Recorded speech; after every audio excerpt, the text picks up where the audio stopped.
दोस्तों नमस्कार, मैं अजय पांडे एक बार फिर से स्वागत करता हूं आपका अपने YouTube channel A to Z stories में। दोस्तों आज हम बात करने वाले हैं विश्व का सबसे अमीर और रहस्यमय मंदिर के बारे में। श्री पद्मनाथ स्वामी जी का मंदिर एक ऐसा अनोखा मंदिर जो विश्व प्रसिद्ध है। तो चलिए, वीडियो थोड़ा लंबा है, आपको एक से एक बढ़कर आश्चर्यजनक जानकारियां आज इस वीडियो के अंदर मिलने वाली हैं। 18वीं सदी में एक महान विष्णु भक्त थे जो सदैव श्री हरि की साधना में लीन रहते थे। उनकी बस एक ही इच्छा थी कि किसी भी प्रकार उन्हें श्री हरि के महाविष्णु स्वरूप के दर्शन हो जाएं। किंतु हर दिन जब बालक उनकी तपस्या को भंग करने का प्रयास करता था, एक दिन जब वो बालक उन्हें परेशान करने आया तो उन्होंने उसे पकड़ लिया। किंतु इससे पहले वो अपनी आंखें खोलते उस बालक ने कहा कि वो श्री हरि का ही एक रूप है और यदि वे महाविष्णु के दर्शन करना चाहते हैं तो अनंत काडू वन में आ जाएं। उन्होंने पहले कभी उस वन का नाम नहीं सुना था, किंतु महाविष्णु स्वरूप के दर्शन करने की लालसा में वे उस बालक के आभूषणों के स्वर के पीछे पीछे चल पड़े, किंतु वह मार्ग भटक गए। अंत में वे अंततः काडू वन की खोज में इधर उधर भटकने लगे। तभी उन्हें एक महिला दिखाई दी जो अपने छोटे से बच्चे को डांटते हुए कह रही थी यदि उसने फिर से शैतानी की तो वो उसे अंततः काडू जंगल में छोड़ आएगी। वे तत्काल उस महिला के पास पहुंचे और उनसे अनंत काडू वन के विषय में पूछा। उस महिला के द्वारा बताए गए मार्ग पर चलते हुए वह अंततः अनंत काडू वन पहुंचे, जहां उन्होंने एक विशाल महुए के पेड़ के नीचे खड़े उस बालक को देखा। तभी वो बालक अदृश्य हो गया और वहां खड़े 4 महुआ के वृक्ष में से सबसे विशाल वृक्ष गिर पड़ा और तब उन्हें वहां शेषनाग पर लेटे हुए महाविष्णु जी के दर्शन हुए। कहा जाता है कि वो रूप इतना विशाल था कि जिसका एक छोर तिरुवल्लम तो दूसरा छोर तिरुवप्पापुर तक फैला हुआ था, अर्थात श्री हरि के उस रूप का विस्तार लगभग 250 मील तक फैला हुआ था। वह रूप इतना विशाल था कि वे उसे एक बार में देख नहीं सके और उनके सामने खड़े 3 महुआ के वृक्षों के कारण उन्होंने 3 भागों में उस स्वरूप का दर्शन किया। उन्होंने श्री हरि से प्रार्थना की कि वे अपना आकार सीमित करें ताकि वे उनकी पूजा और परिक्रमा कर सकें। उनके अनुरोध पर महाविष्णु ने ऐसा ही किया। आज भी उन विष्णु भक्त की समाधि इसी मंदिर के निकट है। वे महान विष्णु भक्त थे श्री विल्वमंगलम स्वामीयार, और यहीं से श्री पद्मनाथ स्वामी के वर्तमान स्वरूप की कथा का आरंभ होता है। दोस्तों, उस समय के त्रावणकोर सम्राट को इसकी सूचना मिली तो वे उसी महुआ के वृक्ष से भगवान महाविष्णु की प्रतिमा का निर्माण करवाने शुरू करते हैं और उसे वहीं एक मंदिर में स्थापित कर देते हैं। वर्तमान में श्री पद्मनाथ स्वामी मंदिर उसी स्थान पर स्थित है। आगे चलकर 18वीं सदी में सन 1733 में त्रावणकोर के महाराजा मार्तंड वर्मा ने वर्तमान मंदिर की स्थापना की। उन्होंने नेपाल के गंडकी नदी से 12,008 शालिग्राम मंगवाकर उन्हें इस विशाल प्रतिमा पर जड़वाया। दोस्तों, यह मंदिर वैष्णव संप्रदाय केरल और दक्षिण भारत की संस्कृति से इतना जुड़ा हुआ है। इसका पता केरल की राजधानी तिरुवनंतपुरम इस नाम से पता चलता है। इसका अर्थ है भगवान अनंत, शेषनाग की नगरी। इस मंदिर में श्री हरि अपने महाविष्णु रूप में शेषनाग पर लेटे हुए हैं और उनकी अर्धांगिनी के रूप में माता लक्ष्मी यहाँ स्थित हैं। वैसे तो कई पुराणों में इस मंदिर का वर्णन मिलता है, किंतु एक कथा हमें महाभारत में मिलती है। ऐसी मान्यता है कि महाभारत युद्ध से पहले जब श्री बलराम तीर्थ यात्रा पर निकले थे तब उन्होंने इस मंदिर के भी दर्शन किए थे। इस मंदिर में प्रवेश करने के नियम भी बहुत कड़े हैं। पहली बात तो ये कि इस मंदिर में केवल हिंदू ही प्रवेश कर सकते हैं। दूसरी ये कि इस मंदिर में प्रवेश करने के लिए आपको बिना सिले हुए कपड़े पहनना अनिवार्य है। पुरुष धोती और महिलाएं साड़ी पहनकर ही इस मंदिर में प्रवेश कर सकती हैं। ये मंदिर अपने आप में अद्भुत है। इसमें आपको तमिल और केरल की वास्तुकला का मिश्रण मिलेगा। इसके गर्भगृह में 18 फीट की महाविष्णु की प्रतिमा है जो शेषनाग पर लेटे हुए हैं। उनकी नाभि से एक कमल निकला हुआ है जिस पर भगवान ब्रह्मा विराजमान हैं और इसीलिए इसका नाम पद्मनाभ है। इस प्रतिमा में आपको ब्रह्मा, विष्णु एवं शंकर तीनों के दर्शन होंगे। इस प्रतिमा को 3 द्वारों से ठीक उसी प्रकार घेरा गया है जिस प्रकार श्री बिल्वमंगल स्वामी यार ने 3 महुए के वृक्षों के बीच से महाविष्णु के दर्शन किए थे। पहले द्वार से हमें भगवान महाविष्णु का मुख, शेषनाग का फन और एक शिवलिंग दिखाई देता है जिसे महाविष्णु अपने हाथों से स्पर्श करते हैं। दूसरे द्वार से भगवान विष्णु के साथ महाविष्णु की नाभि से निकले कमल के पुष्प पर भगवान ब्रह्मा दिखाई देते हैं और तीसरे द्वार में हमें महाविष्णु के चरण कमलों के दर्शन होते हैं। ऐसी उत्तम वास्तुकला कहीं और मिलना बहुत ही कठिन है। पद्मनाभ स्वामी गोपुरम, इस मंदिर को और भी अद्भुत बनाया गया है। इसका विशाल गोपुरम ये भूमि से करीब 100 फीट ऊपर बनाया गया है जिसमें सैकड़ों देवी देवताओं की प्रतिमाएं उकेरी गई हैं। इस गोपुरम में कुल 7 मंजिल हैं जिनके मध्य में 7 झरोखे बनाए गए हैं। इन झरोखों को इस प्रकार बनाया गया है कि वर्ष में 2 बार जब दिन और रात बराबर होते हैं तब भगवान सूर्य नारायण 5-5 मिनट के अंतराल पर इन सभी झरोखों से होते हुए अस्त होते हैं। इससे हम केवल अनुमान लगा सकते हैं कि उस समय की वास्तुकला कितनी उत्तम रही होगी। आज पद्मनाभ स्वामी के सम्मान में वर्ष में 2 बार यहाँ 10 दिनों का अरट्टू पर्व मनाया जाता है। पहली बार इसे मार्च से अप्रैल में मनाते हैं जिसे पेनकुली अरट्टू कहा जाता है। दूसरी बार ये पर्व अक्टूबर से नवंबर महीने में मनाया जाता है जिसे अल्पाशी अरट्टू कहते हैं। इस दोनों पर्व में श्री पद्मनाथ स्वामी मंदिर से हाथियों पर भगवान पद्मनाथ स्वामी, भगवान नृसिंह एवं भगवान श्री कृष्ण की प्रतिमाओं की एक यात्रा निकाली जाती है जिन्हें वहां से लगभग 4 मील दूर अरब सागर में स्नान कराया जाता है।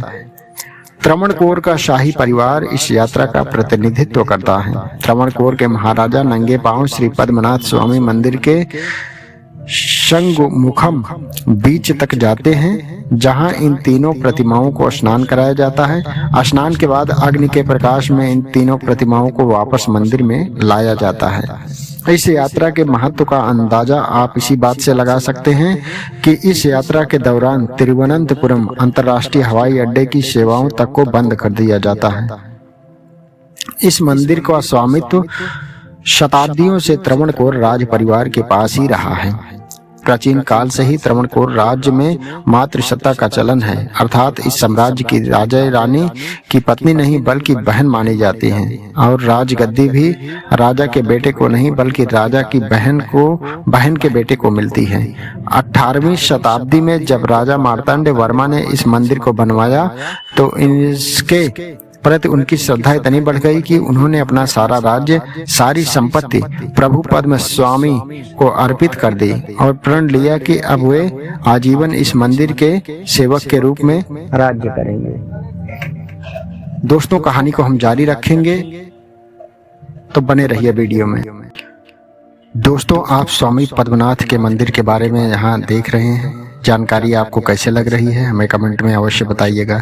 जो जानकारी हम आपको दे रहे हैं ये 100% सत्य है, इसमें कोई भी बनावटी चीज नहीं दी गई है। तो दोस्तों चलिए बढ़ते हैं इस जानकारी को आगे लेकर। राजा मार्तंड वर्मा के बाद जितने भी राजा आए उन्होंने भी इस परंपरा का पालन किया।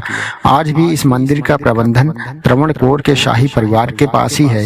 यहाँ की संविधान में भी त्रवणकोर कोच्चि धार्मिक प्रावधान का उल्लेख है जिसमें मंदिर का प्रबंधन त्रवणकोर के शाही परिवार के पास ही रखा गया है। पीढ़ियों से चले आ रहे इस परिवार के सदस्य आज भी पद्मनाथ स्वामी के महान भक्त माने जाते हैं। 1971 में तत्कालीन प्रधानमंत्री इंदिरा गांधी ने प्रिवी पर्स अर्थात शाही भत्ते को समाप्त कर दिया जिससे इस परिवार के अधिकार कुछ सीमित हो गए। सन 2011 में केरल उच्च न्यायालय ने इस परिवार को पद्म स्वामी मंदिर का स्वामित्व छीन लिया गया, पर परिवार द्वारा सर्वोच्च न्यायालय में जाने के बाद उसी वर्ष उच्चतम न्यायालय के केरल उच्च न्यायालय के फैसले पर रोक लगा दी। बाद में 2020 में उच्चतम न्यायालय के मंदिर का स्वामित्व पुनः शाही परिवार को लौटा दिया गया। वर्ष 2009 में कुछ ऐसा हुआ जिसमें इस मंदिर को चर्चा में ला दिया। तमिलनाडु में जन्मे टीपी सुंदरराजन नाम के एक पूर्व आईपीएस अधिकारी जो एक वकील भी थे, उन्होंने केरल उच्च न्यायालय में एक जनहित याचिका दायर की, जिसमें इन्होंने कहा कि सरकार को श्री पद्मनाथ स्वामी मंदिर के तहखानों को खोलना चाहिए और वहां के खजाने को अपने संरक्षण में लेना चाहिए। फिर क्या था, सरकार को एक बहाना मिला और 31 जनवरी 2011 को न्यायालय ने केरल सरकार को इस मंदिर का स्वामित्व अपने हाथ में लेने और मंदिर के तहखाने खोलने का आदेश दे दिया गया। यही वो समय था जब उच्च न्यायालय ने त्रावणकोर राज परिवार को इस मंदिर के प्रबंधन से बेदखल कर दिया था। उस समय इस आदेश के विरुद्ध केरल की जनता, इस मंदिर के पुजारी और राज परिवार के सदस्यों ने बड़ा विरोध किया था, पर सरकार और न्यायालय ने किसी की एक नहीं सुनी। इसके बाद सरकार ने 7 सदस्यों की एक टीम बनाई, जिनके निरीक्षण में इस मंदिर के तहखाने को खोला जाना था। इस मंदिर के अंदर उन्हें 6 तहखाने मिले, जिसे सरकार ने वॉल्ट ए, वॉल्ट बी, वॉल्ट सी, वॉल्ट डी, वॉल्ट ई और वॉल्ट एफ नाम दिया।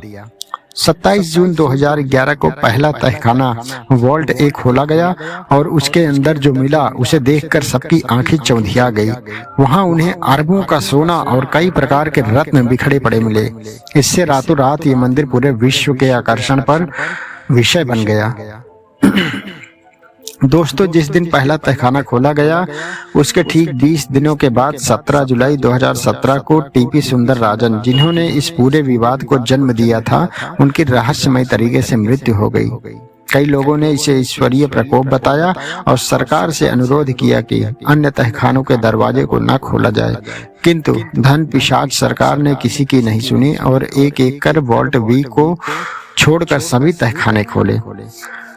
उन 5 तहखानों से इतनी संपत्ति प्राप्त हुई जिसकी किसी ने कल्पना भी नहीं की थी। सरकारी आंकड़ों के अनुसार अभी तक इन 5 तहखानों से लगभग 2 लाख करोड़ से भी अधिक की मूल्य की संपत्ति की प्राप्ति हुई। हालांकि ये आंकड़ा केवल स्वर्ण के मूल्य का है। यदि उन स्वर्ण की नक्काशियों और प्राचीनतम को ध्यान रखा जाए तो अंतरराष्ट्रीय बाजार में इसका मूल्य 100 गुना से भी अधिक बढ़ जाएगा। कहा जाता है कि उन असंख्य सोने के सिक्कों में से प्रत्येक का मूल्य आज लगभग 3 करोड़ रुपए है। अब आप इसकी वास्तविक कीमत का अनुमान लगा सकते हैं। दोस्तों, वैसे तो इन 5 तहखानों से अकूत संपत्ति निकली है, किंतु उनमें से कुछ प्रमुख चीजों के विषय में मैं आपको बताना चाहूंगा। एक 4 फुटी लंबी और 3 फुटी चौड़ी महाविष्णु की महाविष्णु की ठोस सोने से बनी मूर्ति, जो असंख्य बेशकीमती रत्नों से जड़ी हुई है।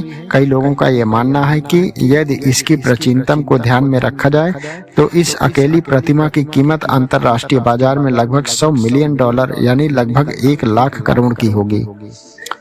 श्री पद्मनाथ स्वामी के प्रतिमा के बराबर अर्थात 18 फीट की सोने की एक अंजीर, जिसका कुल वजन 500 किलो से भी अधिक है।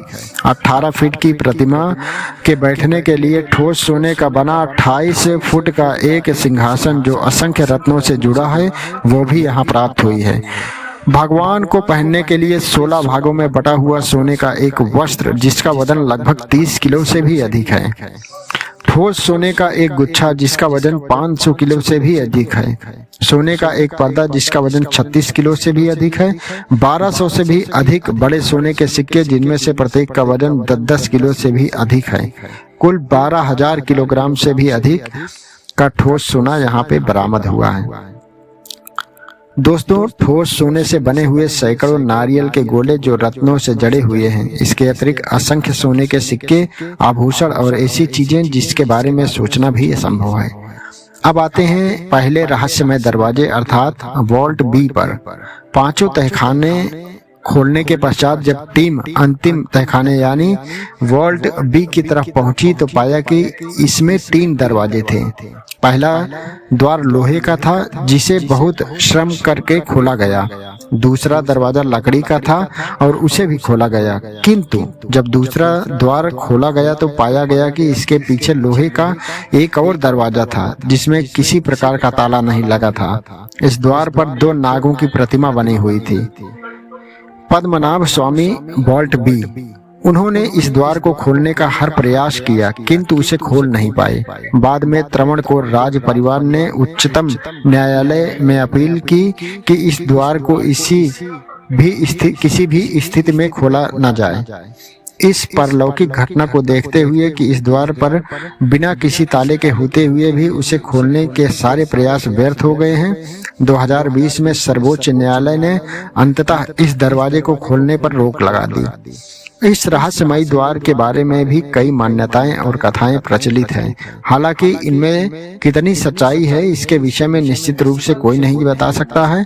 आइए इसके बारे में कुछ जानते हैं। ऐसी मान्यता है दोस्तों कि इस द्वार को अष्टनाग मंत्र से सिद्ध करके बंद किया गया है और उसे केवल उसी मंत्र ज्वाला ही खोला जा सकता है। कहा जाता है कि आज के युग में शायद ही कोई हो जिसे अष्टनाग मंत्र के विषय में पता हो। ऐसा भी माना जाता है कि इसे खोलते समय यदि मंत्रोच्चारण में जरा भी गलती हुई तो खोलने वाले की मृत्यु तय है। ऐसी मान्यता है कि इस द्वार के पीछे असंख्य नाग हैं जो वहां पर पड़े खजाने की रक्षा करते हैं। माना जाता है कि इस द्वार के पीछे इतना धन है जो हमारी सोच से भी परे है, शायद पूरी दुनिया की कुल संपत्ति से भी अधिक। स्थानीय लोगों का मानना है कि यदि ये द्वार खुल गया तो प्रलय आ जाएगा और सृष्टि का अंत निश्चित है। ऐसी भी मान्यता है कि ये द्वार वास्तव में पाताल लोक का द्वार है, जिसके खुलने से असुरी शक्तियां मानवता का नाश कर देंगी। स्थानीय लोगों का विश्वास है कि इस द्वार के खुलने से भयानक प्राकृतिक आपदाएं आएंगी। ऐसी मान्यता है कि इस द्वार की रक्षा कांजीरोटू नामक एक यक्षिणी करती है और जिसने भी इससे खोला वह निश्चित रूप से उसका रक्तपान करेगी। कांजीरोटू यक्षिणी को अपनी अलग ही कथा है जिसे हम विस्तार से किसी और लेख में जानेंगे। दोस्तों, एक कथा के अनुसार कई देवताओं ने भगवान विष्णु के 8वें अवतार श्री बलराम से वरदान मांगे। बलराम ने सभी की इच्छाओं को पूर्ण किया और वे सारे देवता आज भी इस द्वार की रक्षा करते हैं। इस द्वार के पास भगवान नरसिंह की उग्र प्रतिमा भी है, इसीलिए लोगों का मानना है कि इसे खोलने वाले को नरसिंह देव के कोप का भाजन बनना पड़ेगा। कुछ मान्यताओं के अनुसार ये द्वार कुछ और नहीं बल्कि नर्क का द्वार है। कई विद्वान मानते हैं कि ये जो इतना सारा खजाना निकल रहा है वो सिर्फ हमें ललचाने के लिए है, ताकि उस लालच में हमें अपने विनाश के और निकट ले जाते हुए प्रतीत हो। सन 1933 में एमिली गिलक्रिस्ट नामक लेखिका ने त्रावणकोर आ गाइड बुक फॉर विजिटर्स नाम की पुस्तक लिखी, जिसमें उन्होंने बताया कि वर्ष 1908 में दौलत के लालच में इस द्वार को खोलने का प्रयास किया गया था, किंतु ना जाने कहां से असंख्य नागों ने आकर वहां उपस्थित प्रत्येक व्यक्ति को डस लिया, जिससे सभी की मृत्यु हो गई थी। त्रावणकोर के राज परिवार का मानना है कि अंतिम बार इस द्वार को राज परिवार के सदस्यों द्वारा ही सन 1880 में खोला गया था और उस समय इस द्वार के अंदर लगभग 12,000 करोड़ का खजाना रखा हुआ था। यदि उसे आज के समय में जोड़ें तो वो रकम $1 ट्रिलियन से भी अधिक की होती है। यदि उनका मूल्य उनके सांस्कृतिक और ऐतिहासिक मूल्य को जोड़कर निकाला जाए तब तो उनकी कोई गिनती ही नहीं हो सकती है। इन 6 तहखानों के अतिरिक्त 2 और तहखानों का पता चलता है, जिसे सरकार ने वॉल्ट जी और वॉल्ट एच का नाम दिया है। वॉल्ट वी की भांति ये दोनों तहखाने भी आज तक नहीं खोले गए हैं। जब से सरकार ने इस मंदिर को धन निकालने का कार्य प्रारंभ किया है, इसमें कई चोरियां हुई हैं। 2017 में इस टीम के मुख्य ऑडिटर विनोद राय ने उच्चतम न्यायालय को बताया कि पिछले कुछ महीनों में इस मंदिर से 669 स्वर्ण कलश और कुछ अन्य चीजों की चोरी हुई, जिसकी कुल कीमत लगभग 189 करोड़ रुपए से भी अधिक है। दोस्तों, मैं इसे कोई राजनीतिक मुद्दा नहीं बनाना चाहता, पर भले ही आज सरकार इस मंदिर को खजाने को अपना स्वार्थ साधने में लगी हो, लेकिन भक्तों की आस्था का अपना अलग ही मूल्य होता है। जब जब मनुष्य ने लालच में आकर प्रकृति से छेड़छाड़ किया है, उसका दंड हमें भुगतना ही पड़ा है। इसलिए अच्छा ही होगा कि इस अद्भुत मंदिर के रहस्य को रहस्य रहने दिया जाए, क्योंकि हमारा स्वार्थ ईश्वरीय शक्ति के आगे नगण्य है। जय भगवान स्वामी पद्मनाथम की। दोस्तों, आपको ये जानकारी कैसे लगी हमें कमेंट में अवश्य बताइएगा। और अभी तक अगर आपने हमारे चैनल को सब्सक्राइब नहीं किया है तो कृपया चैनल को सब्सक्राइब जरूर करिएगा। मिलेंगे एक नई रोचक जानकारी के साथ एक नई वीडियो में। तब तक के लिए नमस्कार, प्रणाम, जय हिंद।